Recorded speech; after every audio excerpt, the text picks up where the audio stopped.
Fala pessoal, sejam bem-vindos a mais um episódio do ObviaCast. E hoje temos o prazer de receber o Dr. Lucas Penkel, um renomado médico em Belo Horizonte, e a gente vai conversar muito sobre saúde e empreendedorismo.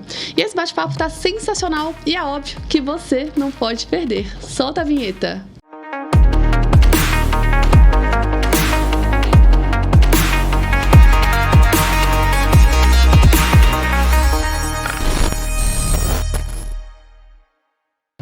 Lucas Penkel, obrigado pela presença.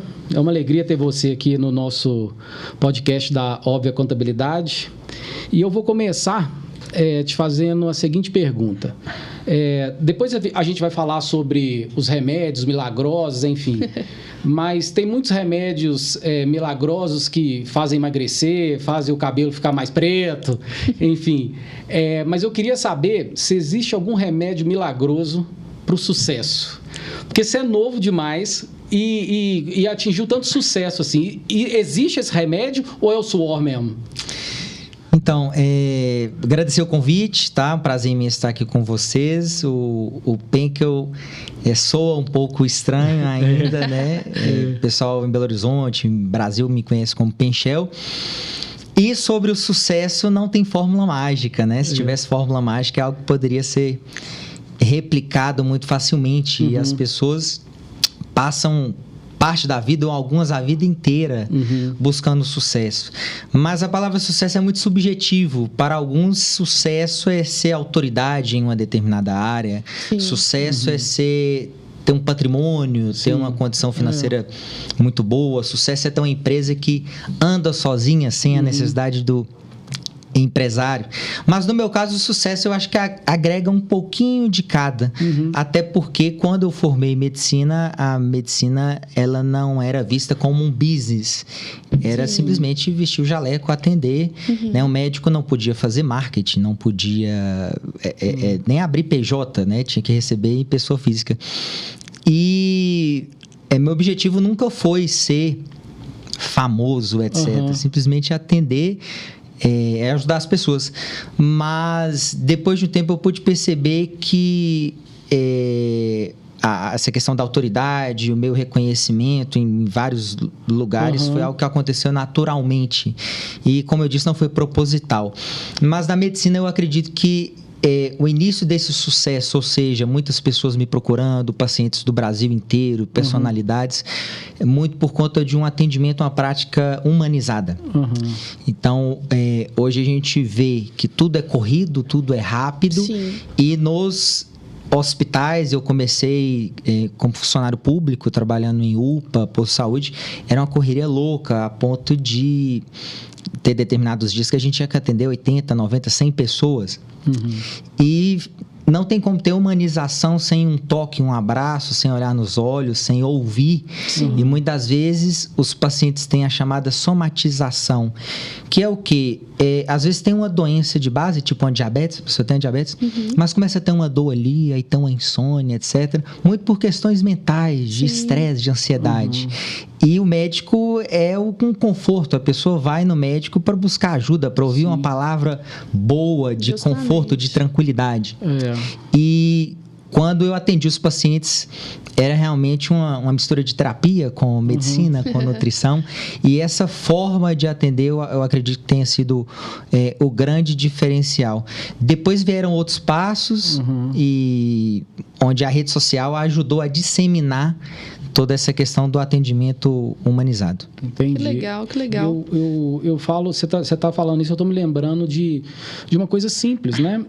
Que muitas vezes um paciente do SUS, por exemplo, que às vezes espera tanto tempo para ser atendido, enfim, e se você faz um pré-atendimento ali, eu já vi muitas vezes, quando aqueles posso ajudar, né? O cara chega com uma dor, enfim, e é atendido ali com carinho, ele está precisando de uma palavra, ele volta para casa com um copo d'água. Ele falou, obrigado, estava chorando, estava nervoso, não era médico que eu precisava, ou de um remédio, qualquer coisa desse tipo, né? Mas é isso aí, é uma humanização mesmo do processo, né? E isso é algo que eu consegui identificar, porque todo mundo que acompanha de longe fala uma coisa, né? Ah, foi por conta de rede social, é porque disse isso. E eu pude identificar isso em uma médico busca atualizações em artigos científicos. E tem uma revista médica que chama Medscape, né? Certo. Que é uma das que os médicos mais procuram, profissionais de saúde de modo geral. E aí teve uma pesquisa comparando populações diferentes. E aí tinha o Brasil, Polônia, Alemanha e Espanha. E foram entrevistados pacientes que iam em médicos com muita frequência e perguntado o que era mais importante na escolha do médico. Atendimento humanizado, pontualidade no atendimento, assertividade ou sucesso no diagnóstico. Eram os 3 critérios. E aí, nos países europeus, esse percentual de prioridade do paciente ficou muito dividido. Alguns falavam que o diagnóstico tinha que ser preciso, outros falavam tempo. Mas no Brasil, 70% dos entrevistados, mais de 1.000 entrevistados, falaram que era o atendimento humanizado em primeiro lugar. Em segundo lugar, o mais importante era o diagnóstico. O sucesso no diagnóstico. E o terceiro, pontualidade. Ou seja, o médico ele pode atrasar a consulta, não é agradável, mas ele pode atrasar. Ele pode, às vezes, errar o diagnóstico, falar que a pessoa tem uma coisa, mas na verdade tem outra. Mas o que não pode faltar é o atendimento humanizado. Que legal, né, cara? Isso, 70% dos brasileiros falaram isso. Sim, e muito sobre isso que você falou, sobre a gente viver muito na pressa, né? Então, o fato de você dedicar um tempinho ali, conversar e tal, é um diferencial enorme, com certeza. Ainda mais hoje mesmo. É um diferencial e cura, né? Sim. Cura várias doenças. Eu lembro muito bem quando eu comecei há quase 15 anos atrás. As pessoas me procuravam muito com o objetivo de emagrecer. As mulheres tinham aquela época de paniquete, né? Os homens era mais perder a barriguinha e tanquinho, etc. Hoje, isso virou uma segunda ou terceira prioridade, independente da faixa etária. As principais queixas são ansiedade, depressão, estresse, compulsão alimentar, insônia. E depois que vem a questão de emagrecimento. Tem gente que até fala, doutor, eu não vou fazer a dieta, o exercício direito. Eu só quero performar bem mentalmente, eu só quero ficar feliz, enfim. Isso então, é importante o profissional de saúde acompanhar essas mudanças que acontecem com o tempo. Ô Lucas, a gente escuta você falar muito sobre medicina, enfim, mas eu sei pouco sobre a sua história.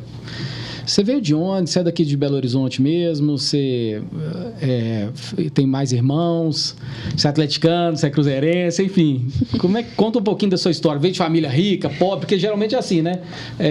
A medicina tem que ser, tem a ideia de que tem que ser de família muito rica, enfim, é isso mesmo? Como é que... Então, eu sou natural de Belo Horizonte, mas fui criado em Teófilo Otoni. Meu pai trabalhou no banco e minha mãe ajudava ele nas tarefas do dia. Graças a Deus, lá em casa nunca faltou nada, mas é uma base familiar muito humilde. Entendi. Né? Eu costumo brincar que na minha época lá em Teófilo Otoni, eu ia para a escola de bicicleta, andava de ônibus, era mototáxi, então assim... Sim. Bem humilde, né? E isso, querendo ou não, mesmo, né? nos ensina muito. Sim. Sempre tive o desejo de fazer a medicina, né? Meu pai depois foi para a área da pecuária. E eu não tive nenhum incentivo dentro de casa, né? Não tive irmãos por parte de pai, médicos, ninguém. E foi um desejo onde eles acreditaram e apostaram, e aí, com 17 anos, eu prestei o vestibular, passei, iniciei a faculdade de medicina com 18. E ao longo da faculdade, eu tive uma filha, né? Que é a Lavínia, que hoje tem 13 anos, vai fazer 14. E parte dessa questão educacional, da base familiar, me ajudou muito nesse processo hoje de conseguir gerir várias coisas, entender um pouco de marketing, de finanças, gestão de pessoas. Porque quando eu fui contar para o meu pai, olha, eu sou estudante de medicina, e aí na época, até então minha namorada tinha ficado grávida. Aí ele falou assim, você fez, você sustenta. E desligou o telefone. E a partir daí, estudando full time, né? Os últimos períodos de faculdade de medicina é integral, é manhã, tarde, finais de semana. Eu tive que me desdobrar, não tinha estágio remunerado. E a primeira ideia que eu tive foi começar a trabalhar com eventos na época, porque meu público, diria público-alvo, era o público da faculdade. Né? O universitário gosta de festa, etc. E eu sempre fui bem comercial, fui fazendo amizades com os organizadores dos grandes eventos. E devagarinho a gente foi entrando. E foi aí que eu consegui ganhar os meus primeiros salários, enfim, e lidar com o público, com objeções, de organizar a minha planilha financeira, saber onde que eu tinha que vender, era em qual site, era presencialmente, negociar. Se você me dá um desconto, então compra mais um. Enfim, então na prática, no dia a dia ali, vendendo ingressos, né, e organizando festa, eu consegui aprender muita coisa que eu coloco hoje em prática. Maravilha. Ô Lucas, eu sempre vou conversar com você como um leigo total, porque eu sou mesmo dessa área, então assim, eu vou ter dúvidas que você vai falar assim, deixa de ser trouxa, filho. Mas são as dúvidas que muitas pessoas têm também, né? Sim, eu digo mesmo. Então, quando se eu tô na academia, assim, por exemplo, minha personal diz assim para mim, não, quer perder a barriguinha, você tem que procurar um nutricionista, aí eu escuto nutrólogo. Tem diferença nutricionista, nutrólogo? Como é que funciona isso? Tem diferença. E o profissional que clinica, ou seja, aquele que atende, que escreve, carimba, ele vende informação. Então, a sua dúvida de você é algo que eu respondo todos os dias. Então, é algo que por mais que para a gente é óbvio, é o que faz parte da população, né? A grande maioria das dúvidas. O profissional nutrólogo ou endócrino, ele tem que ter feito a medicina.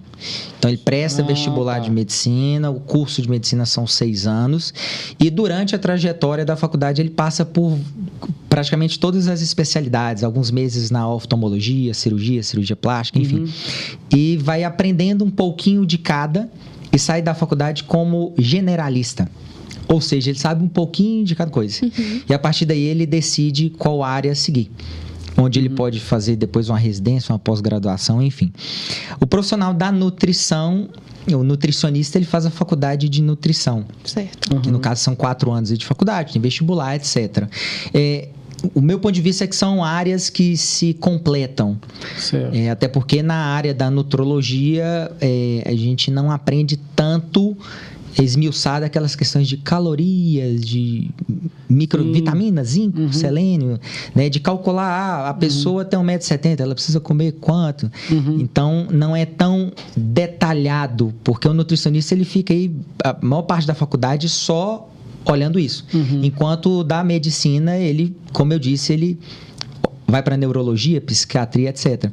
Então, são complementares, onde o médico nutrólogo faz o diagnóstico, por exemplo, tem uma anemia, tem o hipotireoidismo, está obeso, está com baixo peso, prescreve um remédio quando necessário, uma reposição hormonal, um inibidor de apetite, e o nutricionista vem com a estratégia alimentar, vai comer isso tal horário, isso à noite. Legal. Então são profissionais que se completam.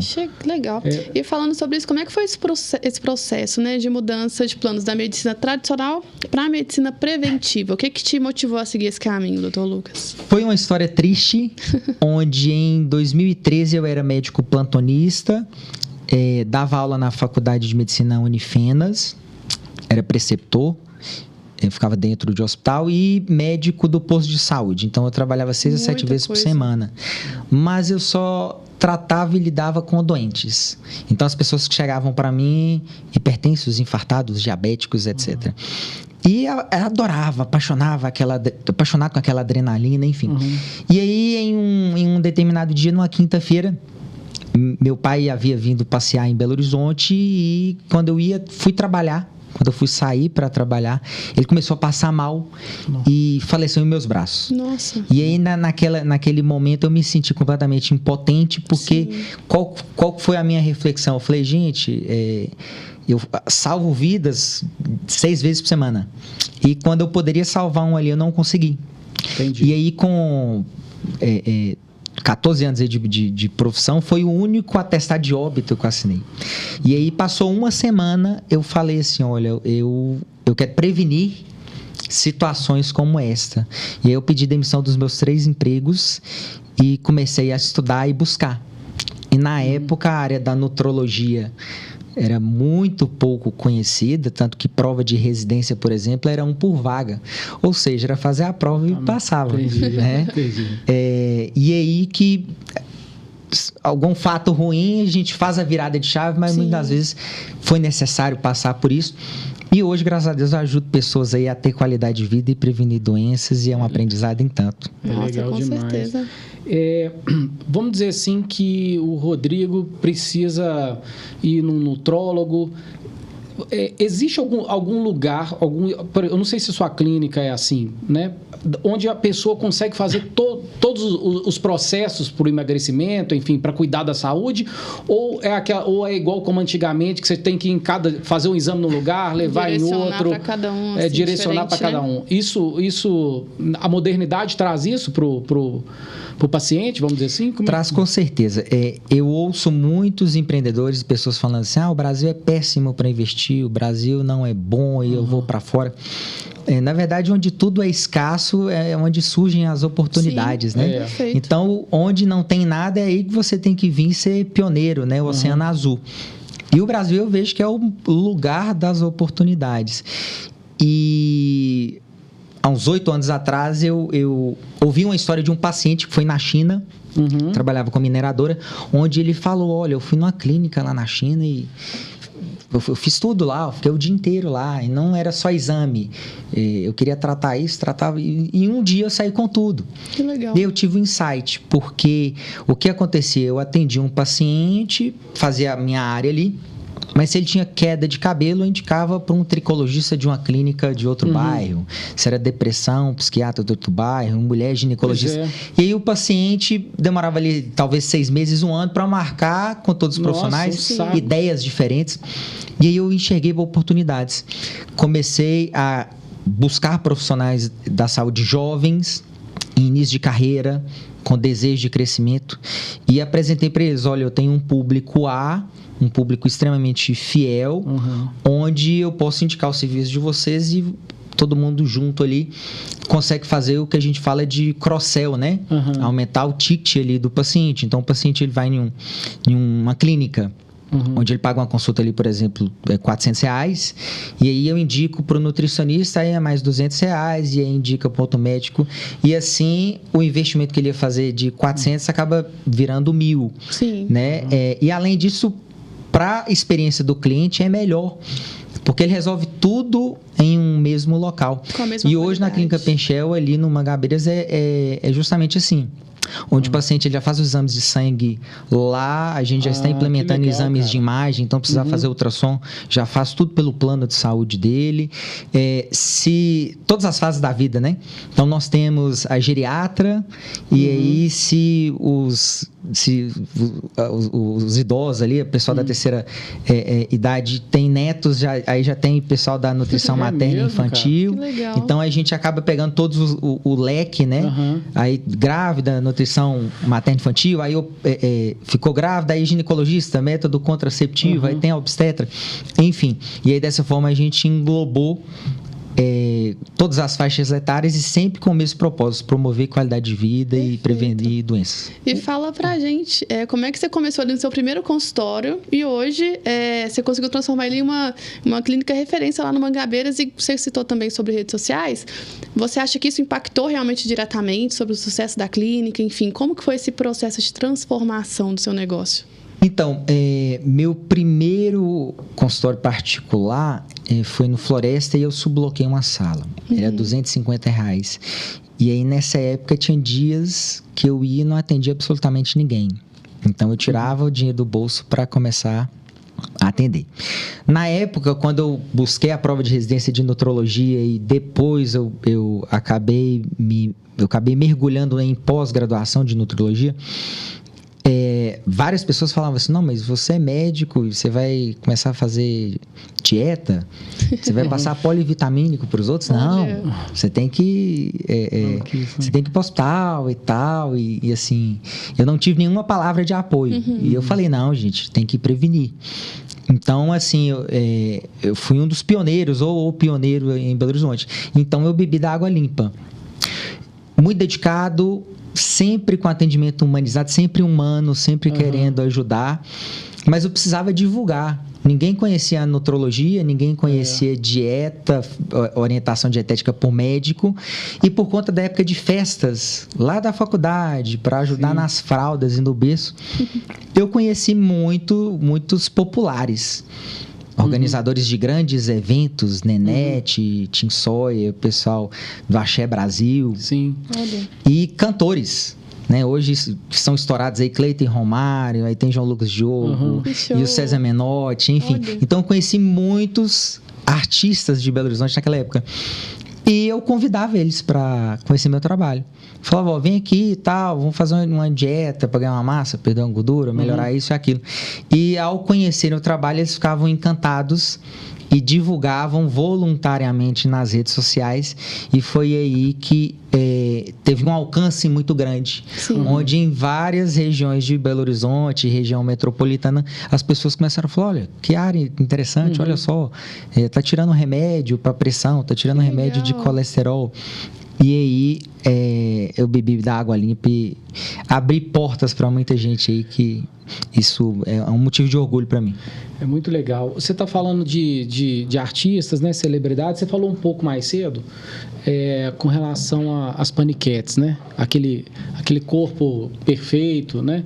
Ou os homens também. Eu quero ficar igual o Cauã Raymond, enfim, abdômen tanquinho e tal.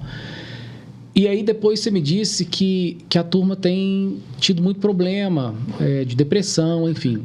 As redes sociais também fazem isso, né, Lucas? Por exemplo, as pessoas que às vezes vão no seu consultório e porventura ficam bonitas demais e tal, aí daí a pouco, por algum motivo, perde um ente querido e volta a ser... Aí entra em depressão. Como é que você lida com essa coisa, cara? A rede social é um local onde todo mundo é feliz e é rico, né? E a gente tem que agradecer nossas conquistas, ser grato sempre, né? E saber que tem que seguir as orientações de Deus aí, Sim. né? Porque nem sempre aquilo que a gente deseja quer dizer que é literalmente pra gente. Sim. Hoje o grande problema no Brasil, em minha opinião, e não somente a minha, eu estou trazendo números de pesquisas, é de saúde mental. O Brasil é o país mais ansioso do mundo, de acordo com a OMS, está em segundo lugar em burnout, em terceiro em depressão. É muito sério isso. É muito sério.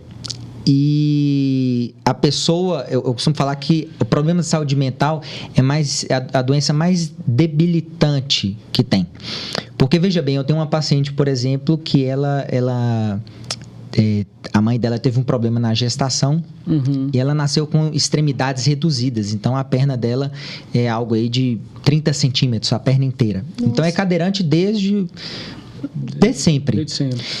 Mas é uma pessoa que namora, que viaja, que toma o vinho, que faz a hidroginástica e chega no consultório sorrindo e já fez botox lá na clínica, etc. Que maravilha. Ou seja, ela não tem pernas, não pôde engravidar, mas é extremamente feliz e faz tudo que qualquer pessoa faz. Mas eu atendo pessoas, por exemplo, com problemas de saúde mental, que chega lá de carro, tem a conta bancária cheia, tem perna, escuta, fala, extremamente infeliz e triste. Então, essa questão das redes sociais, ela vem para ajudar, como o exemplo que eu dei aqui agora. Muitas pessoas ficaram extremamente bem-sucedidas, mostraram os seus talentos, mas a gente tem que usar muito a nosso favor. E muitas vezes, quando a gente vai para a rede social, nós hipervalorizamos a vida dos outros, do que os outros postam, e estamos esquecendo justamente do que a gente construiu. E eu disse que a ansiedade, o Brasil é o primeiro no ranking mundial, e a ansiedade tem muito a ver com níveis de dopamina e noradrenalina, que são 2 hormônios. E a pessoa ansiosa, ela precisa de grandes sensações com muita frequência. Então, ela precisa de sentir muita dopamina, muita adrenalina para ficar feliz. E por conta disso, ela não costuma ter tanto foco, porque sempre entra em um projeto novo, em uma ideia nova, e acaba não concluindo aquilo que havia planejado. E Quando é isso, ela acaba pegando várias atribuições, vários projetos, várias coisas e não conclui nenhuma e acaba tendo a sensação de incapacidade, né? E felicidade é muito disso.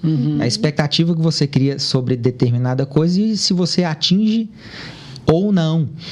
E tem uma filosofia que é dos estoicos, o estoicismo, que eles falam muito a respeito sobre as possíveis causas da depressão são onde a gente quer controlar tudo.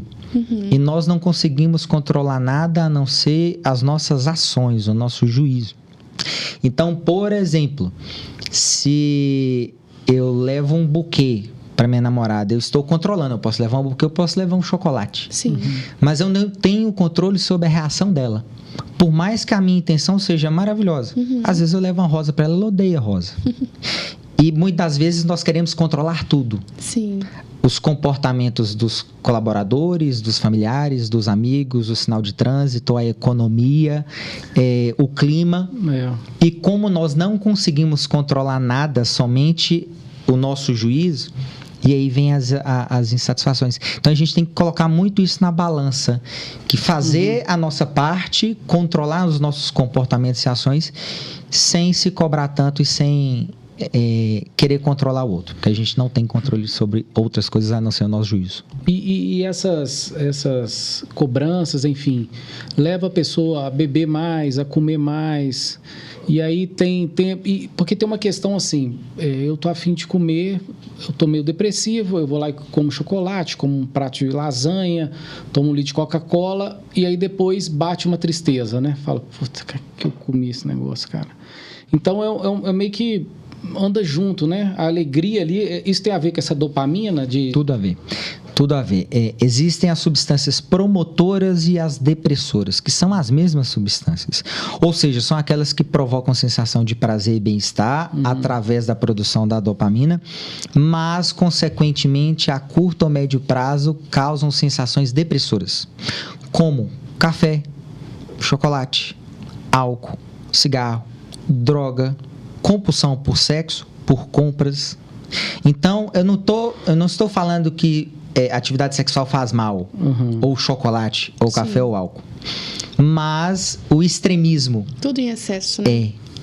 Não é uma latinha de cerveja. Eu atendo pessoas, por exemplo, que eu vou fazer cálculo. Eu atendi essa semana ou semana passada, não me recordo. E aí eu fui fazer o cálculo de quantas long necks ele toma por mês. Aí deu tipo 300 e poucas long necks por mês. Nossa, velho. E aí eu fui fazer o cálculo para ele de calorias. E eu não me recordo quantas calorias deram as long necks. Mas a gente foi fazer aí para materializar para o paciente, que ele sabe que a cervejinha engorda e tal, mas ele não consegue quantificar. E eu falei com ele assim, Big Mac engorda? Ele falou, é claro, se não controlar, engorda. Aí eu peguei o valor calórico de cervejas no mês e dividi pelas calorias de um Big Mac. E eu entrei no Google, mostrei ele assim, ó, quantas calorias tem um Big Mac? Aí ele mesmo foi fazendo o cálculo e a calculadora na tela. No caso dele, deram 6 Big Macs por dia. Uau! Aí eu falei com ele, olha, hoje, de cerveja, você come 2 Big Macs no café, 2 no almoço, 2 no jantar. Sim. E agora você está falando que não come errado e que não entende o porquê que está acima do peso. Então, é o extremismo. Né? Se tomar uma long neck ali ou outro, não vai fazer mal, uma tacinha de vinho, um café. Mas é extremismo. Então, tem que tomar muito cuidado com essas substâncias que provocam relaxamento, porque em excesso elas serão depressoras. E é aquilo... Começa com um cigarro, aí vai para 4, aí depois é um maço, começa com a cerveja, daqui a pouco é 10.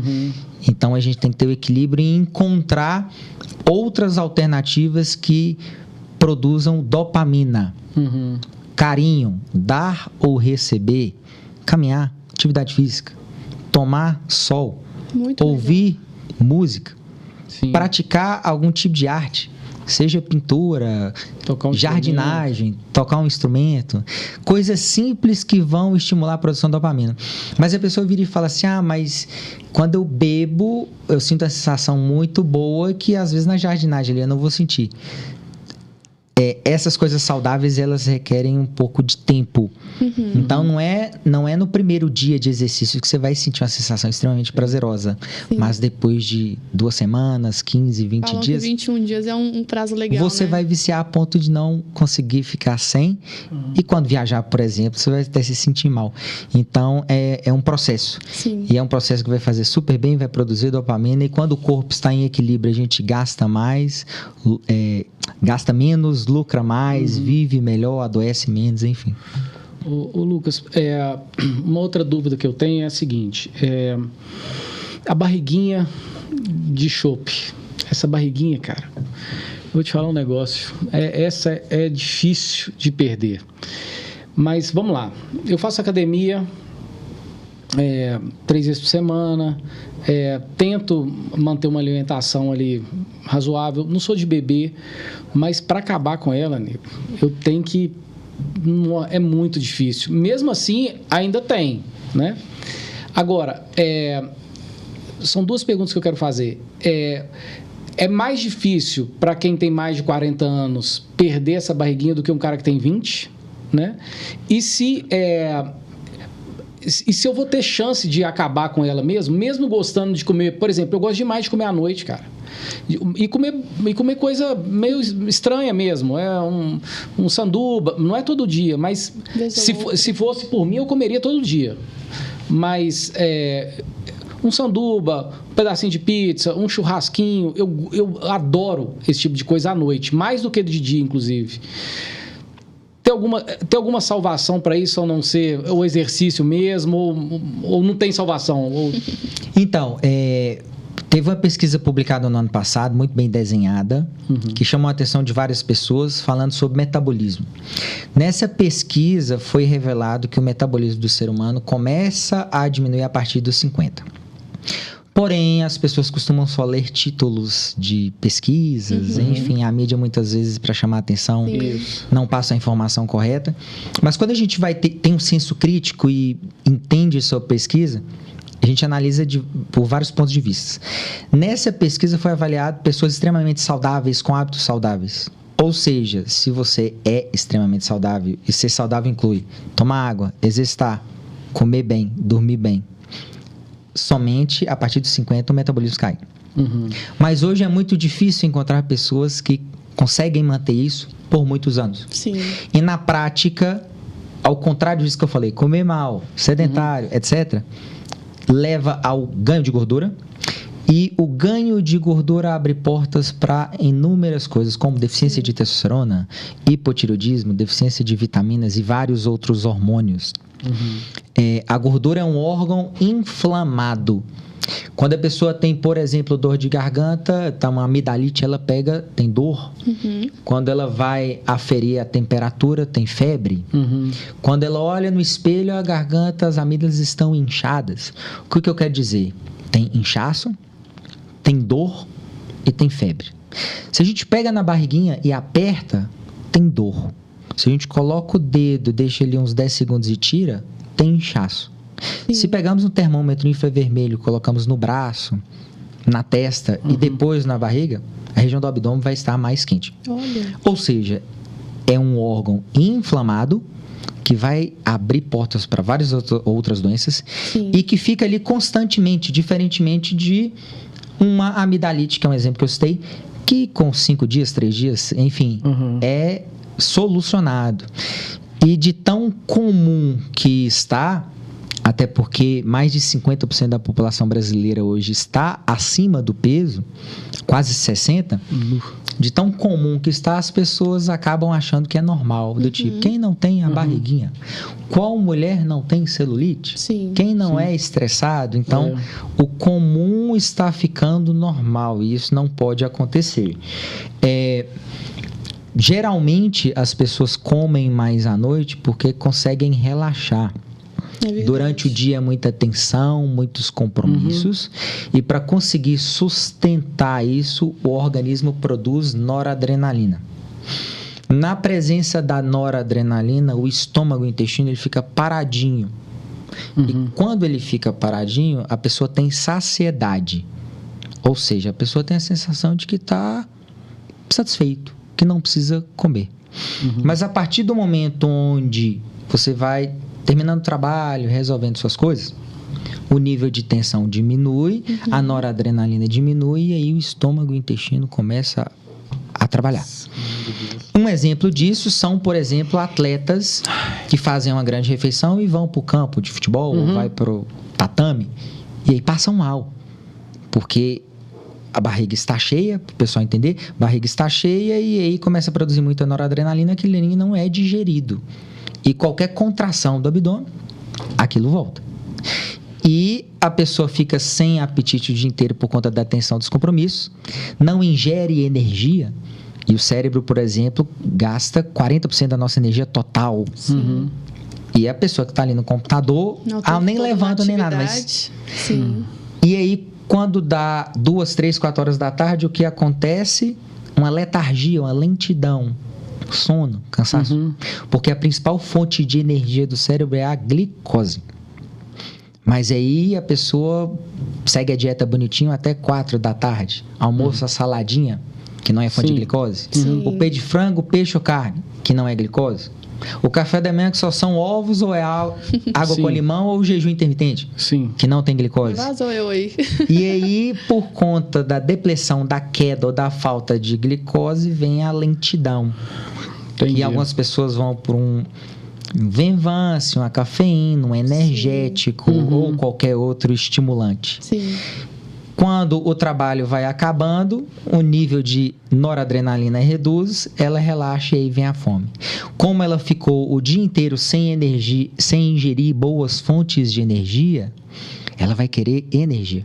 E por mais que a pessoa seja apaixonada com salada ou fruta, ela vai querer energia. E o que tem energia? Açúcar e gordura. Sorvete, hambúrguer, pizza e etc. E ela come por impulsão, por compulsão, porque nós temos estímulos de olfato, visão e imaginação. E se alguém falar assim, vem logo para casa que tem uma pizza quentinha te esperando, já dá água na boca. Ou se sente o cheiro de um vizinho. Sai correndo, pega um... Exatamente. E aí a tomada de decisão é uma tomada de decisão irracional.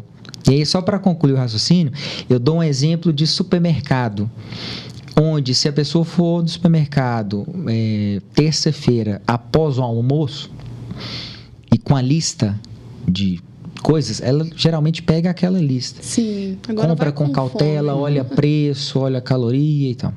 Se ela vai na quinta ou sexta, após o expediente, 5, 6 horas da tarde, em alguns casos, antes de chegar no caixa, ela já está comendo ou beliscando alguma coisa ali. Então, veja bem, são comportamentos diferentes porque em um determinado dia você tratou o organismo de uma forma e no outro dia tratou de outra. Esse negócio é tão maluco, cara, que às vezes eu já fiz esse teste aí de ir no supermercado com a barriga cheia, né? Terça-feira e tal. A gente vai e realmente só compra coisa leve, saladinha. Aí você olha pro chocolate e você fala, tem nojo da sua cara. E vai para uma coisa mais leve, enfim. Mas quando chega em casa à noite, te dá uma tristeza que você não comprou aquele chocolate que ficou te olhando, que você fala assim, pô, sacanagem, podia ter comprado aquele Häagen-Dazs maravilhoso, lá tava na promoção, inclusive. E aí bate uma tristeza porque o cara não comprou. Esse lance é difícil também, né, cara? O tratamento passa por isso também, essa ansiedade de chegar à noite e querer algo, aquilo que você falou, né? A gordura, o doce. Na minha opinião, uma das principais causas do defeito sanfona é justamente o tipo de pensamento da pessoa. Então a gente consegue perceber muito isso. Todo mundo na vida teve ciclos de amizade. E eu já tive ciclos de amizade que me jogavam para baixo. Seja no ponto de vista empreendedor. Para baixo não é desmotivar. É gente que não tem ambição e aí você acaba ficando sem ambição. Sim. E quando você anda com pessoas extremamente ambiciosas, inteligentes, você fala, nossa, eu quero aprender isso com aquela mulher, com aquele cara. Né? E culturalmente, quando a pessoa vai iniciar a dieta, pelo menos no Brasil, é uma lamentação. Ah, não vou poder comer isso mais, eu não vou poder a cerveja, eu não vou poder aquilo. Nossa, eu fui no supermercado sem o chocolate. E aí, aquele processo de emagrecimento, ele passa a ser sacrificante, ruim, chato. E, na verdade, a gente tem que mudar a forma de pensar. onde nós precisamos encontrar pontos positivos nesse tratamento. Do tipo, ó, você está dormindo mal, vai voltar a dormir bem. Sim. Você tem dificuldade de amarrar um cadastro, não vai ter. Entendi. Se a sua libido tá baixa, vai melhorar. Se tava com problema de melasma ou acne, vai melhorar. De TPM, vai melhorar. Se o cabelo está caindo, vai melhorar. Vai ganhar mais dinheiro, vai gastar menos. Só benefício. E essa pessoa, ela precisa trabalhar e exercitar isso com muita frequência.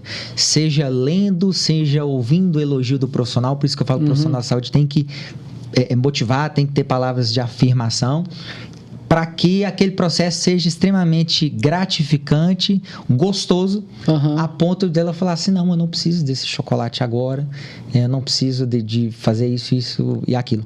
Né? Porque as pessoas, elas começam a dieta já pensando no dia que vai terminar para poder voltar para aquele velho hábito que fez ela engordar. Então, mudança de pensamento. Mudar o pensamento mesmo, né? Porque aí a pessoa passa a ter os benefícios da falta do chocolate, ou do doce, ou da batata.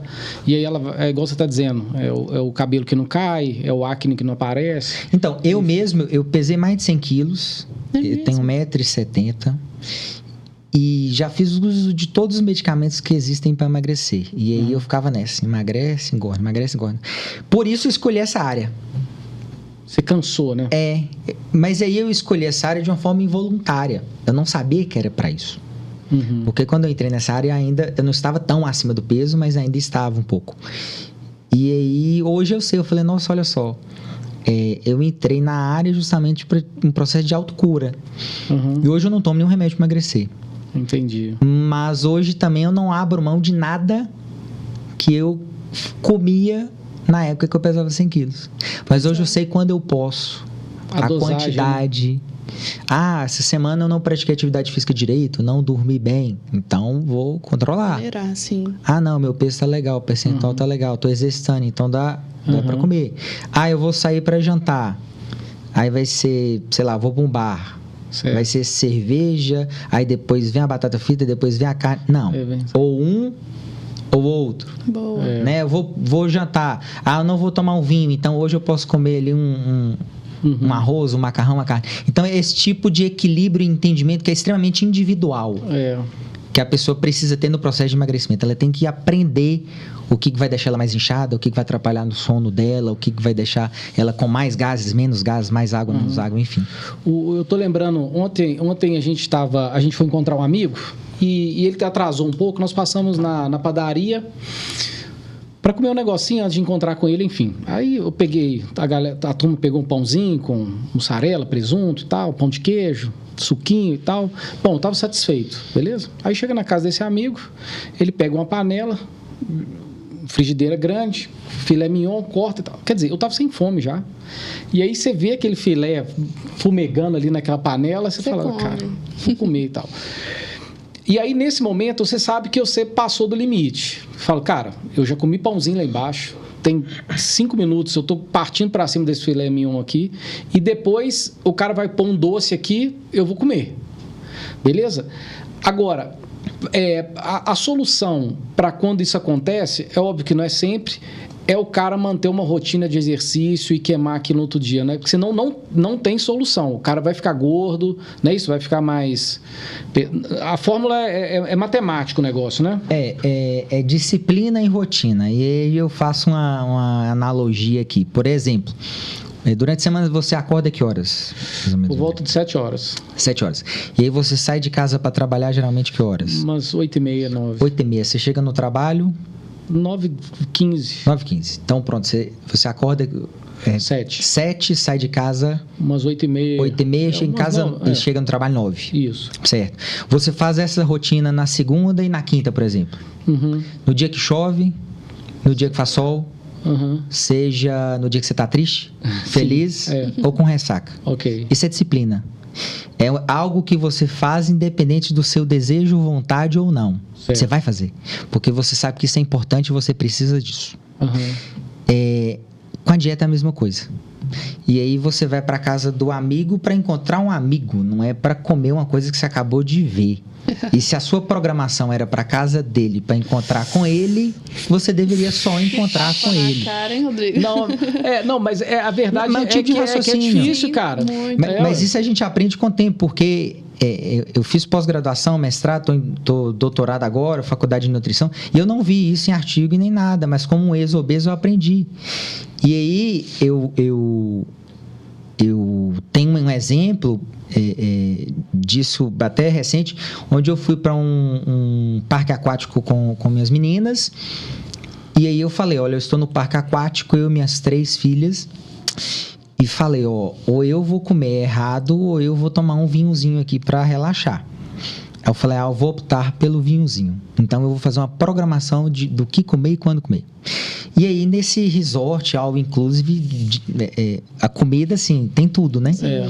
E aí eu falei, olha, aí na noite anterior eu programava. Amanhã de manhã eu vou acordar, vou comer ovos, queijo e tomar um suco. Na noite anterior. Chegava de manhã, o que eu fazia? Ovos, queijo e o suco. Mas aí eu via adultos às 6h30, 7 horas da manhã, cachorro quente, pizza, bolo de chocolate, Coca-Cola. E aí eu olhava assustado e me perguntava, será que na segunda, na terça-feira, na casa deles, eles fazem cachorro quente, etc? Não. Isso não. Porque eles não tinham programação. E quando chegaram no café da manhã, pelo estímulo da visão e olfato, eles tomaram a decisão baseada em uma compulsão e ansiedade. Então, precisa ter essa rotina e disciplina. E aí as pessoas falam assim, mas doutor, eu quero emagrecer. Eu falo, este é o seu principal desejo, mas não é a sua principal prioridade. Porque prioridade a gente chega, vai e faz. Igual você acorda todos os dias de manhã e vai trabalhar porque é prioridade. E quando é desejo, a pessoa precisa priorizar esse desejo. Entendi. Caso contrário, não acontece. Então, deixa eu ver se eu entendi aqui. Nós vamos, por exemplo, o cara que define ir para um hotel all inclusive, ele acorda e fala assim, fala com a esposa, vamos pegar a meninada e vamos pro all inclusive. Na cabeça dele, ele está dizendo o seguinte, eu vou encher o pandu de doce, de cachaça, vou ficar louco lá naquele lugar, beleza? É justamente. Então, esse pensamento seu é bem matemático, né? Vou comer um ovinho, vou comer bem disciplinado, né? Vou tomar um suquinho, beleza? O cara, principalmente o mineiro, ele não sai daqui atrás de ovinho e corridinha, não. Ele vai. Eu tenho um amigo que fala assim, cara, eu não saio da piscina enquanto eu não estiver morrendo de beber e de comer, e é assim que é o negócio, né? Agora, por exemplo, esse cara que vai para um all inclusive da vida e come de tudo e bebe pra caramba durante o final de semana, enfim. Isso também, se ele quiser chutar o pau da barraca e falar assim, vou passar o final de semana nesse estado, ele pode na segunda-feira voltar para a atividade normal, né? Não é aquela coisa assim, é proibido. Não, de forma alguma. Falando sobre os excessos, eu costumo falar que todo excesso esconde uma falta, né? E a gente tem que tomar cuidado com os excessos, tem que ter sempre equilíbrio. E trazendo isso para a prática, é muito melhor, por exemplo, tomar uma taça de vinho de segunda a segunda do que tomar uma garrafa sozinho no sábado. Tá. Então é muito melhor, comer um pão de queijo ali por dia do que chegar no final de semana e fazer tudo isso. A privação alimentar durante a semana, seja por muito jejum, muita restrição, incentiva e estimula a compulsão no final de semana. Em um processo inicial de perda de peso, a gente tem que fazer alguns combinados, porque os estudos mostram que quando a pessoa tem bons resultados no primeiro mês, o engajamento e continuidade no tratamento é maior. Quando no primeiro mês o resultado dela é aquém do que ela esperava, ela tende a não seguir. Então, para ter sucesso no primeiro mês, a gente fala, vamos negociar. Vamos suspender uma cervejinha 30 dias ali, etc. A partir do momento onde ela vai alcançando o resultado, ganhando saúde e qualidade de vida, nós vamos ensinando ela a sair da dieta. Perfeito. Tu vai tomar cerveja? Beleza. Então, você vai no sábado para a fazenda. Quando for, e o churrasco, doutor, como é que faz? Então vamos trocar a picanha, vamos pegar aqui uma coxa e sobrecoxa, uma linguiça aqui mais magra, e aí você vai só com isso, evita o arroz, a farofa e tal, e você fica na cerveja. Então a gente vai criando estratégias e ensinando a pessoa a sair da dieta e até mesmo evitar ressaca, como por exemplo, toda vez que você for no banheiro, depois de tomar fazer xixi, toma ali 350, 500 ml de água. E aí a pessoa fica com mais saciedade, menos embriagada. Não estou falando feliz, é menos embriagada. Não tem ressaca. E a ressaca, por exemplo, de cerveja no dia seguinte aumenta o apetite. A pessoa tende a comer muito mais. Então, a gente tem que ensinar a sair da dieta, porque o comer errado, tomar um drink, ele é social, é fazer o social. E o social interagir, né? Nós seres humanos, homo sapiens, vivemos em bando. E, inclusive, previne depressão. Então, esses encontros para comer, etc., é interessante, é saudável. Mas a vida não pode se resumir somente a isto.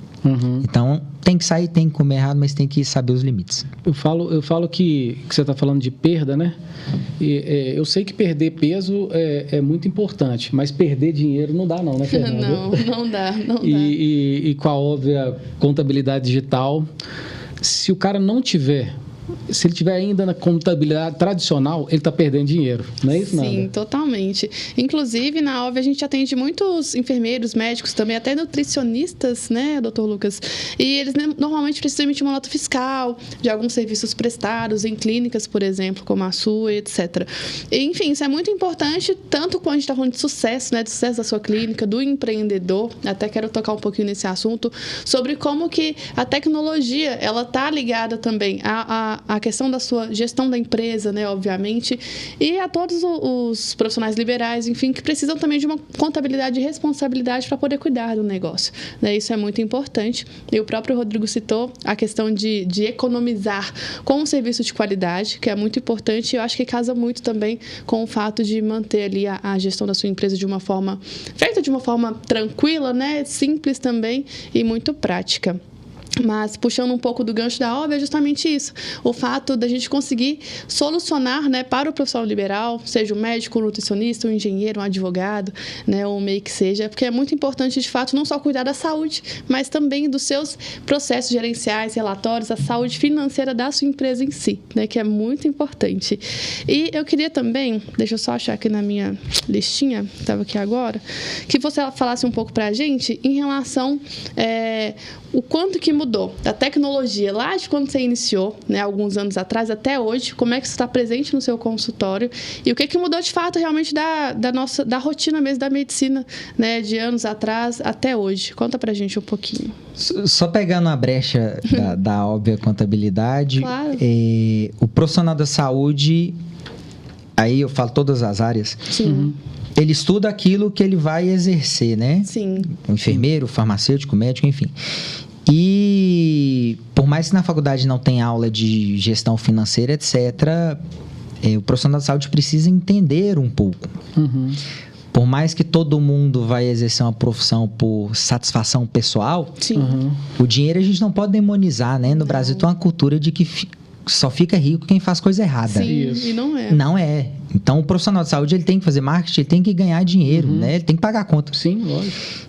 E com a alta carga tributária que a gente tem e o desinteresse da população da saúde em entender sobre isso, esses sonhos e desejos materiais acabam ficando para trás ou algo que poderia ser conquistado com 5 anos, 10 é conquistado no fim da vida. E eu lembro muito bem que eu fui entender um pouco de regime tributário. Eu já estava há uns 3 anos tributando 27,5% como pessoa física. Então, vamos supor, de R$1.000 ali, 270 era de imposto. E aí tinham meus custos fixos, variáveis, e a liquidez que tinha ali era 10%. Né? Então... E isso não é uma exclusividade, uma coisa peculiar do Dr. Lucas, mas do meio geral da saúde. Sim. Então, essa questão do financeiro, acredito eu que seja o primeiro passo para abrir um PJ, para um profissional de saúde começar a fazer o seu trabalho ali. Perfeito. Sobre a questão da tecnologia, o profissional que quer ser bem-sucedido, ou ele aposta na tecnologia ou não é bem-sucedido. Não tem como. Não tem como. Antigamente, ok. Eu conheço, por exemplo, profissionais da saúde, médicos, com mais de 30 anos de formação, com consulta um high ticket, um valor extremamente alto, consultas de R$1.000, R$1.500, mas é um profissional que já está no mercado há 30 anos, já resolve, soluciona coisas há 30 anos. E não tem nem Instagram, mas o próprio clientela dele foi indicando. Imagina aí, eu com pouco mais de 10 anos já tenho 10 mil, tem um mailing de 10 mil clientes. Imagina um cara com 30 anos naquela época que tinha pouquíssimos médicos. Né? Então a base de clientes dele já é poderosíssima e não precisa mais de divulgação. Mas para todo profissional que está vindo aí, né? Geração X, enfim, precisa de rede social, porque, como eu disse, não adianta ser um profissional extremamente competente se você só fica ali dentro do laboratório, dentro do consultório e não consegue disseminar isso. E a tecnologia, ela ajuda em vários aspectos. Então, antes, quando eu ia fazer uma avaliação física, demorava cerca de 20 minutos para tirar as medidas, aí tinha que jogar na planilha, fazer um cálculo de água, etc. Ao todo dava 30 minutos. Hoje sobe um aparelho de bioimpedanciometria e em 40 segundos já tem tudo muito isso. Legal, então, diminui a jornada, é mais preciso, é mais tecnológico. A própria questão de agendamento, onde algumas plataformas, os pacientes, eles fazem igual passagem aérea, então ele escolhe o dia, o horário da consulta, já faz o pagamento ali, jogo rápido, não é aquela questão de ficar ligando para agendar.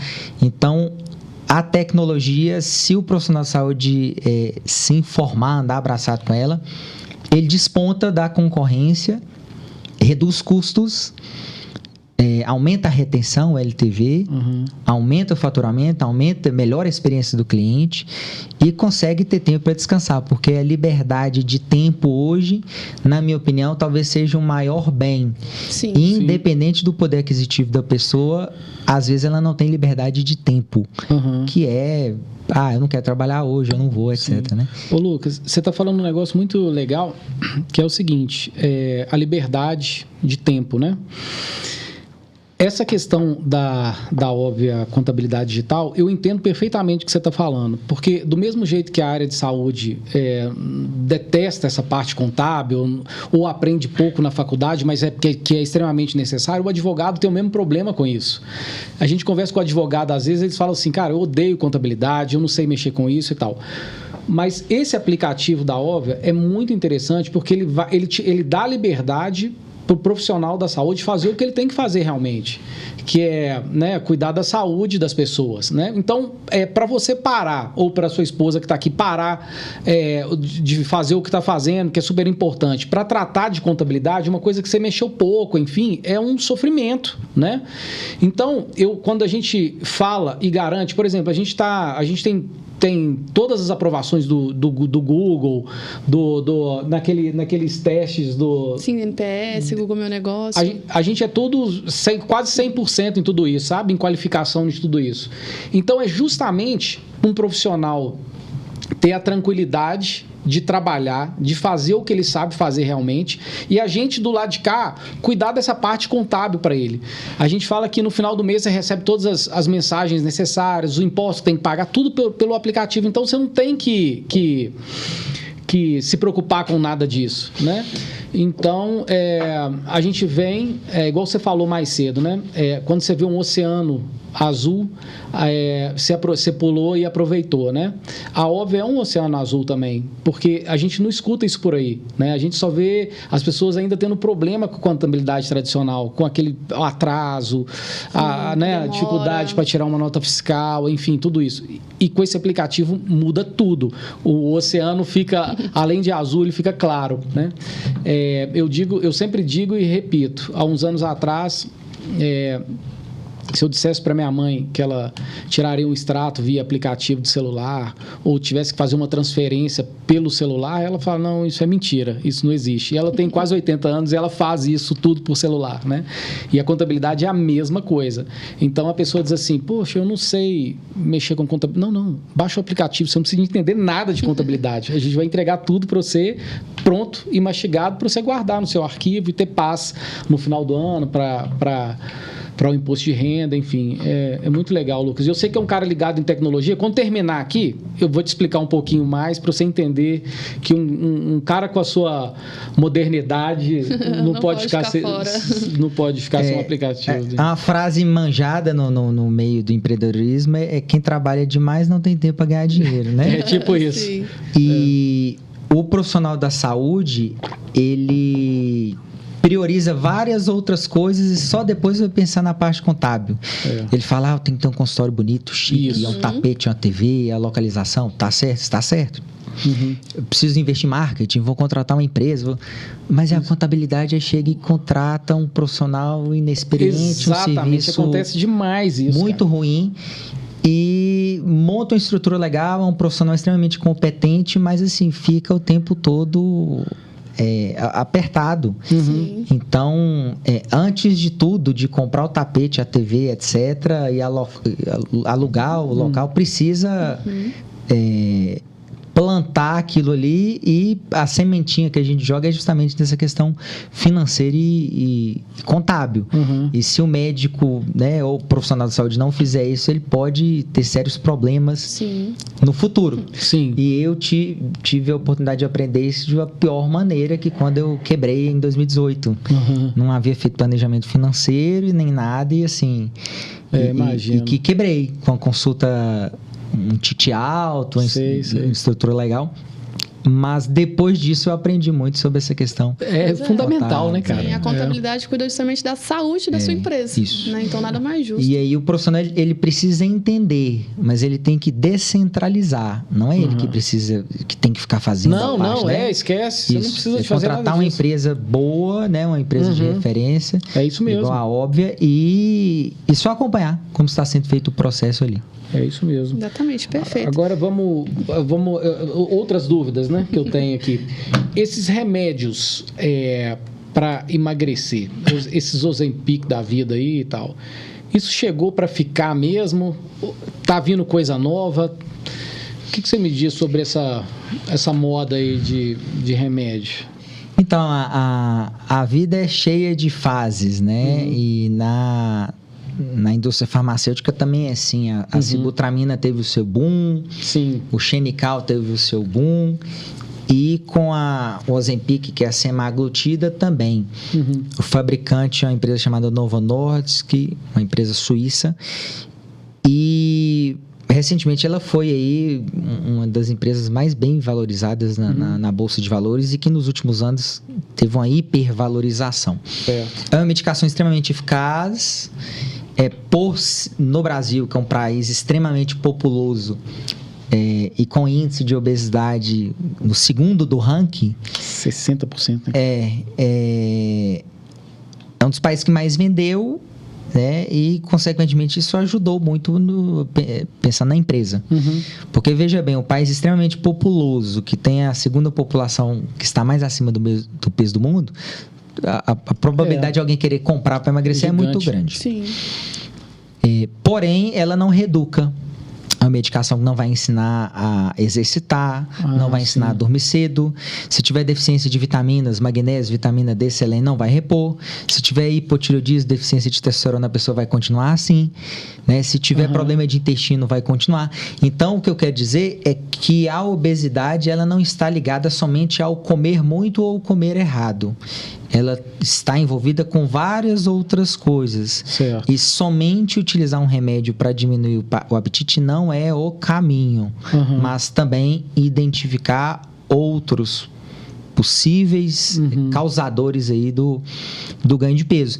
E, ao meu ver, vai acontecer, ou já está acontecendo o mesmo que foi com a sibutramina, que em uma época todo mundo tomava ela, todo mundo emagreceu, algumas pessoas passaram mal, outras não, e depois vieram vários medicamentos muito mais modernos E hoje já tem. No Brasil ainda não é comercializado, mas existem medicamentos com potencial de perda de peso superior a semaglutida, que é de um fabricante chamado Lilly, que é dos Estados Unidos. E sabendo desse histórico aí da Novo Nordisk, que eu comprei as ações da Lilly há mais de um ano, porque eu soube que iria lançar um medicamento superior ao Ozempic. E aí as ações estavam baratas, então assim... Que legal, né? E é uma medicação que tiveram estudos comparativos, né? E aí mostraram que ela é superior ao Ozempic. E não chegou no Brasil, provavelmente vai chegar em 2024. E meu receio, e eu acredito muito que vai acontecer a mesma coisa. Vai ser uma medicação comercializada aí com alto índice de venda por 2 anos. E a indústria farmacêutica, que o papel dela é esse, depois criar um outro remédio e fica nesse ciclo sem fim. Agora, sabe uma coisa que eu sempre tenho dúvida, que é o seguinte: o cara tá a fim de emagrecer e fala, bom, vou lá no supermercado agora que eu quero emagrecer, então tudo que eu comprar agora vai ser light. Aí vai comprar o produto light, quase o dobro do preço do produto normal. Aí fala, cara, difícil ser fitness, né? É difícil ser fitness. Até para comprar o produto é mais difícil. O light não necessariamente ele vai emagrecer, né? O light é um produto diferenciado daquele portfólio ali da empresa, que tem 25% de uma quantidade menor de algum conteúdo do original. Certo. Então tem um produto A e o produto light. O light tem 25% a menos de alguma coisa do A. Entendi. Esses 25%, pergunta, é o suficiente para fazer a pessoa emagrecer? Depende da quantidade que ingere, a frequência, né? E o objetivo principal é emagrecer ou é saúde? Porque existem magros que não são saudáveis. Sim. E o produto light, ele é industrializado, não tem light orgânico, light natural. Verdade. E por ser industrializado, tem muitos corantes, conservantes, emulsificantes e todos esses antes... São produtos químicos que a gente joga para dentro do nosso organismo. Então, um carro a gasolina, a gente não coloca álcool, nem arrisca a fazer isso, né? Eu nem sei o que aconteceria com o carro. Mas com a nossa saúde, alguém pega um pendrive, experimenta aí. Aí pega e puxa para dentro. Toma isso aí, compra aí. É muita irresponsabilidade. Mas é aquilo, o comum passa a ser normal. E se tem a indústria alimentícia que investe de forma pesada no marketing, mostrando... Antigamente, as propagandas de cigarro, né? Falavam que era maravilhoso. Era na praia, era surfando, era gente bonita, fortão. Então, é a mesma coisa. É a mesma coisa com a indústria alimentícia. Vai mostrar um achocolatado, é a criança, o cabelizinho bonitinho, magrinha, rindo, com os dentes na boca todos certinhos, sem óculos e magrinha, né? Exatamente. E imagens bonitas, experiências agradáveis remete coisas boas. E as pessoas pouco se informam, na TV pouco fala disso, de reeducação alimentar, então justifica-se esse excesso de peso na população. Ô Lucas, então você está dizendo o seguinte, por exemplo, tem um Toddy, o cara gosta de tomar Toddy, o Nescau, enfim, aí tem um Toddy tradicional e o Toddy Light. Nenhum dos dois é bom, eu sei, mas se o cara tiver que escolher, é preferível ele tomar o Toddy que não seja light em menos quantidade? Seria mais ou menos isso que você está dizendo? Do que pegar o light e às vezes exagerar porque ele é light, enfim? Depende. Aí seria necessário fazer uma avaliação individual. Né? Individual. Porque o 25% pode ser de gordura, pode ser de açúcar, ou pode ser até de embalagem. Então, a embalagem de 100 ml, se ela tem 75 ml, ela pode ser light. Tá. É diferente de um leite, né? Um leite integral, um leite... O light, realmente, ele tem menos gordura e aí vale. Então, o leite aí tem o desnatado, semi-desnatado integral. E quando é isso, aí realmente vale. A quantidade de gordura é muito menor. Mas, na prática... Essas questões do leite não é algo que impacta tanto como uma cerveja, por exemplo. Onde a pessoa fala assim, eu vou, por exemplo, pegar uma cerveja low carb e uma cerveja normal. Porque hoje tem cerveja low carb, né? Isso. a diferença é muito pequena. Não é uma diferença a ponto de... Aí é marketing mesmo, né? De compensar. Exceto a cerveja sem álcool. Porque aí a cerveja... O álcool, ele tem muita caloria. Né? Então, a cerveja sem álcool, ela tem uma quantidade... É a metade, arredondando.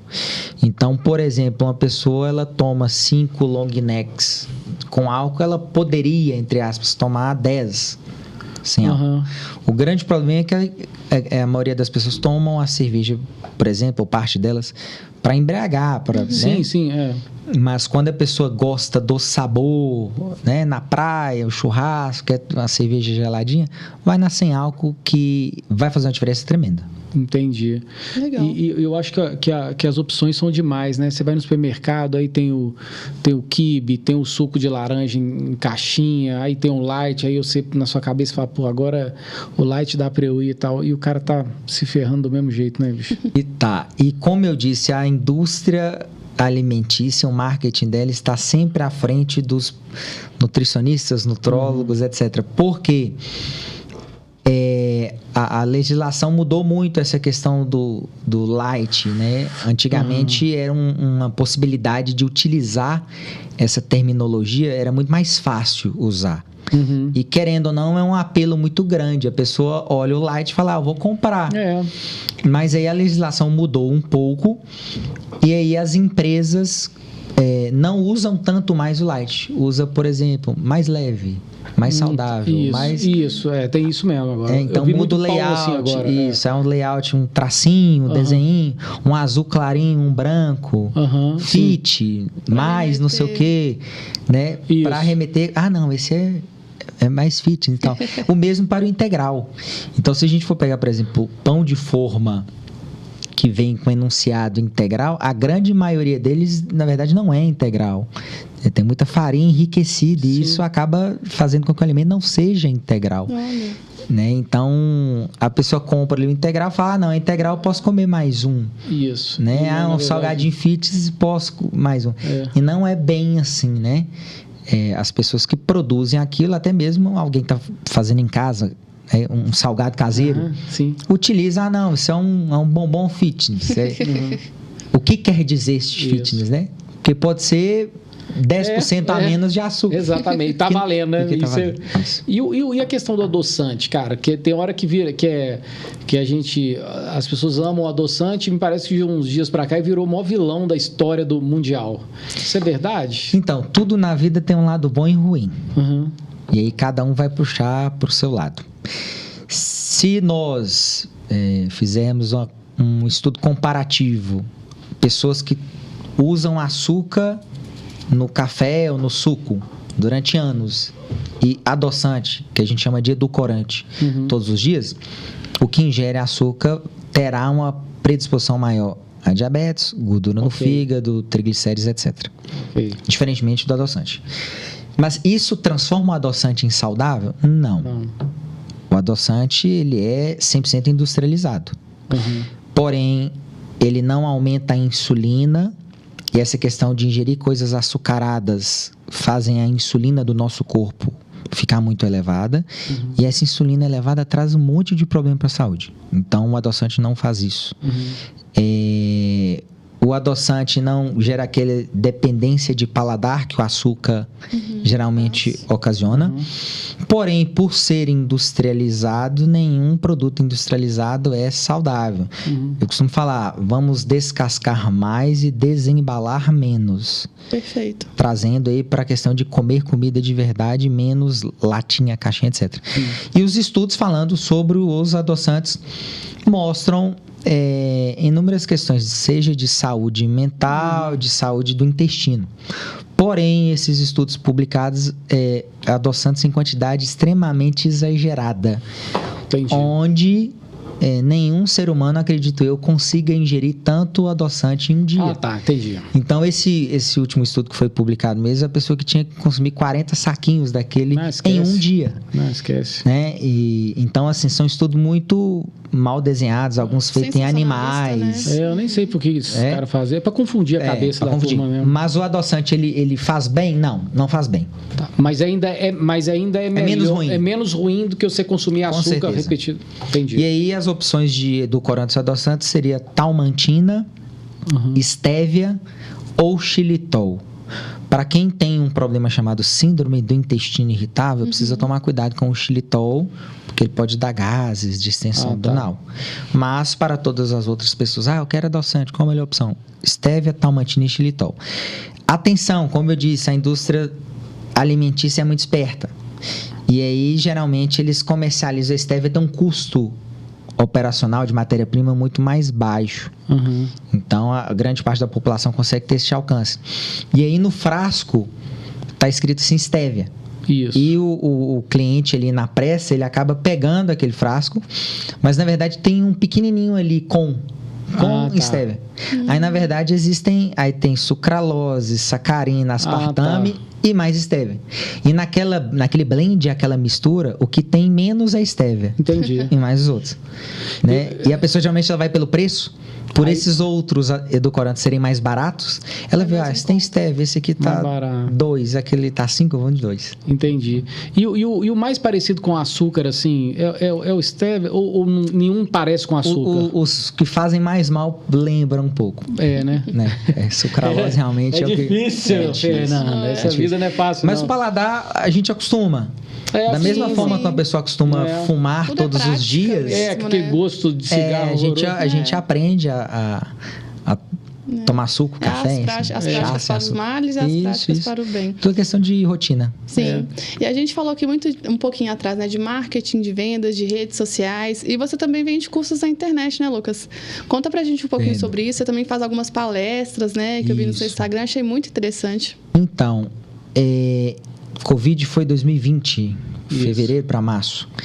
E aí eu havia montado uma sala lá na clínica, um espaço para 30 pessoas, para continuar dando os meus cursos, mas concomitante a isso eu palestrava em vários eventos.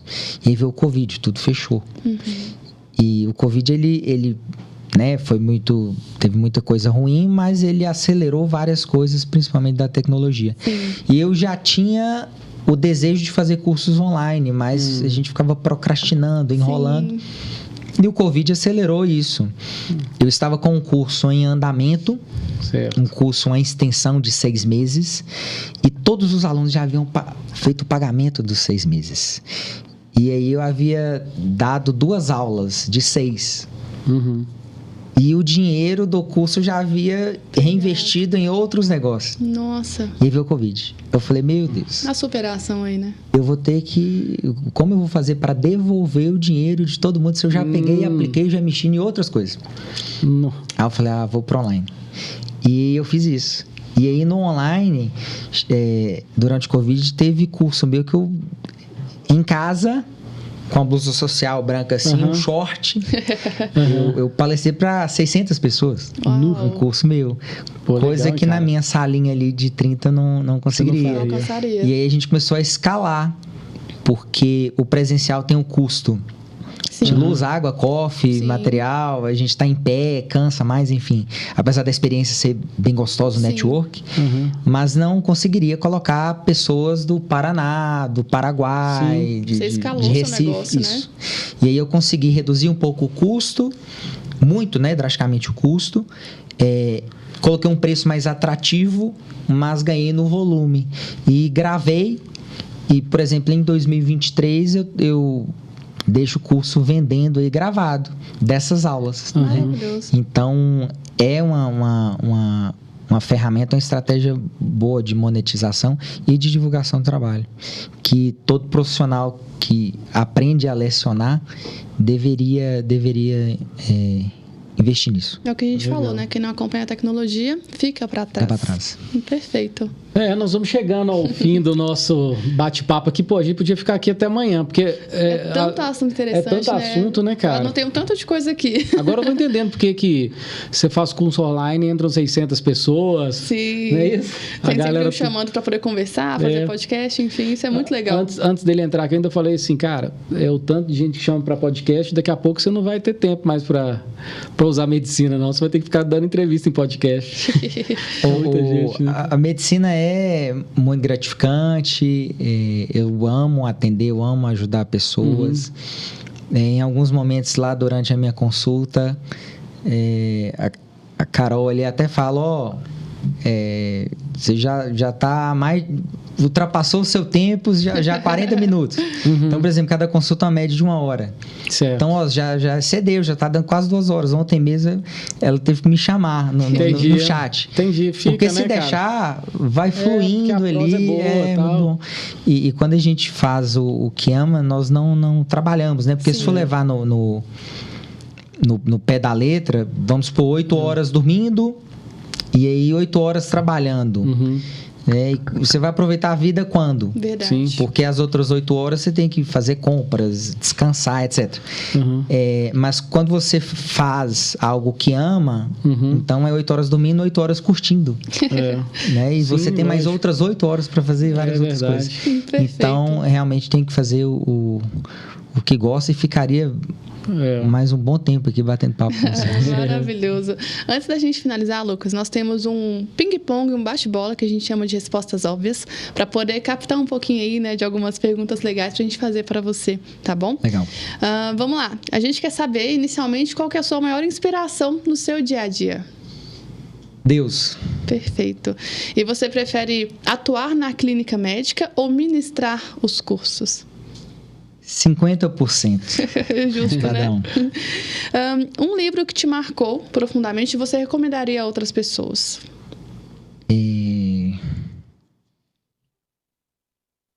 Nossa. Faça amigos e influencie pessoas. Perfeito. Ótimo. Uma conquista recente que te deixou especialmente orgulhoso? Conquista recente... Eu considero uma conquista retomar aos trabalhos voluntários e meu batizado. Perfeito. Batizei recente. Que legal, muito bom. Bom, e o maior aprendizado que você teve ao longo da sua jornada empreendedora? Você resumir em uma palavra, resiliência. Resiliência, porque a gente pensa em desistir, e isso é de todo empresário. A gente pensa em desistir várias vezes. E se não tiver resiliência, a gente acaba sendo fraco e desistindo. É verdade. Bom, e uma dica para quem deseja adotar um estilo de vida mais saudável. Primeiro passo. Coma metade, caminhe o dobro e sorria o triplo. Perfeito, ótimo. E, por fim, qual que é a mensagem que você deixaria aos médicos e empreendedores, né, que estão buscando seguir esse sucesso na trajetória, assim como você conquistou ao longo da sua carreira? Qual que é a mensagem que você gostaria de deixar para eles? Para, principalmente, pensar fora da caixa, é preciso sair dessa cultura ultrapassada de que o médico ele só deve atender. Então, na verdade, ele é um empresário, ele tem um PJ, ele tem imposto para pagar, então ele é também uma empresa. Grande parte das coisas que eu aprendi foram convivendo com pessoas e profissionais que não eram médicos. E cada encontro, seja no bar, na igreja, na praia, era uma faculdade, era uma pós-graduação. Sim, porque eu aprendi tudo isso de gestão, marketing, foi aprendendo dessa forma. Então, pensar fora da caixa, acreditar na sua intuição, seguir seu coração, ter fé e acreditar. Sempre tem que acreditar que vai dar certo. Andar com pessoas otimistas, que importante. Você possa se espelhar ou te jogar para cima, porque gente para invejar e jogar para baixo é o que mais tem. É verdade, perfeito, ótimo, ótima resposta. Nós temos um... Sim, faça as honras, por favor, Rodrigo. Aqui nós temos essa aqui é uma canequinha da Óbvia. Legal, que eu queria obrigado. te dar de Adoro caneca. presente. Adoro. Isso aí é para você tomar o seu vinhozinho, um pouquinho de vinho uma vez por dia, ou aquele vinhozinho a mais no final de semana. Tô brincando. E a aguinha aí do seu dia a dia para você guardar de recordação da gente também. Lembrar desse momento. Isso aqui é minha rotina matinal. Acordar, ouvir música, ouvir louvor e tomar um café nas canecas. Eu tenho inúmeras canecas, sou apaixonado por caneca. Eu palestrei em Harvard ano passado, eu fui apresentar um trabalho meu de mestrado. E aí, quando eu cheguei aqui no Brasil, eu fui lá só palestrar. E aí, quando eu cheguei no Brasil, minha mãe, a pessoa perguntou, não, mas você foi pro Boston e tal, não trouxe nada de... Você foi pros Estados Unidos, você não foi comprar, não. Eu falei, eu trouxe. Ela o quê? Uma caneca. Uma caneca. Aí tá a caneca Harvard, que foi a única coisa que eu trouxe aí. Esse café de manhã você toma com adoçante ou com açúcar? Ou sem nada? Existem 2 cafés, aquele coado Isso. e esse eu coloco adoçante. O coado. E tem o outro que é essas fórmulas prontas, né? Do Super Coffee. Não, o Super Coffee. Sim. Esse aí não precisa Esse é adoçar. para exercício físico. Ajuda, um contribui. pouco, né? Dá uma disposição, dá uma animada, assim. Né? Legal. Perfeito. Inclusive, deixa as suas redes sociais para o pessoal te encontrar. Então, é o @drlucaspenchel. Eu estou no TikTok, Twitter, todas as redes sociais disponíveis eu estou. Então, é só colocar doutor, né, DR, Lucas Penchel. Penchel é com C-H-E-L. Ou Penkel, né? Penkel. Mas C-H-E-L. Mais fácil de pronunciar. Perfeito, Lucas. Muito obrigado. Com certeza a gente aprendeu muito aqui hoje, né? Não só sobre saúde, que é muito importante. Várias pessoas buscam sobre isso, mas também em relação ao empreendedorismo, que é muito importante também na vida de todos nós. Foi uma gratidão estar aqui com você. Lucas, eu queria te agradecer e te dizer o seguinte também. Você casa agora, né? Recente, né? Vai passar uma lua de mel tranquila, eu tenho certeza, porque você tem uma equipe maravilhosa cuidando das suas coisas lá na clínica, não é isso? E eu tenho certeza também que a parte de contabilidade, se a Óbvia tomar conta da sua contabilidade, você vai ter tranquilo. sossego também. Então, quer dizer, a sua equipe lá da clínica vai trabalhar direitinho, você vai ter uma lua de mel maravilhosa, pensar só no que tem que pensar. E a contabilidade também, eu tenho certeza que eu sei um cara moderno e a gente vai ser parceiro aí em breve. E eu sei que você vai ter muita tranquilidade com a gente também. Com certeza. O sonho de todo empreendedor é esse, né? Poder sair do trabalho e o seu trabalho girar sozinho. Até porque se você não consegue sair do seu trabalho e ele rodar sozinho, você não é chefe, você é funcionário. E com a Óbvia aí, acredito que a gente consiga reduzir custos, automatizar processos e conseguir aproveitar a lua de mel, senão a patroa ali vai brigar comigo. Te bate. É bravo. E você que nos acompanha até aqui, muito obrigada. Já siga a Óbvia nas redes sociais, @Óbvia Contabilidade. Curte esse vídeo, compartilha com seus amigos e siga o Dr. Lucas no Instagram também. Até o próximo ObviaCast.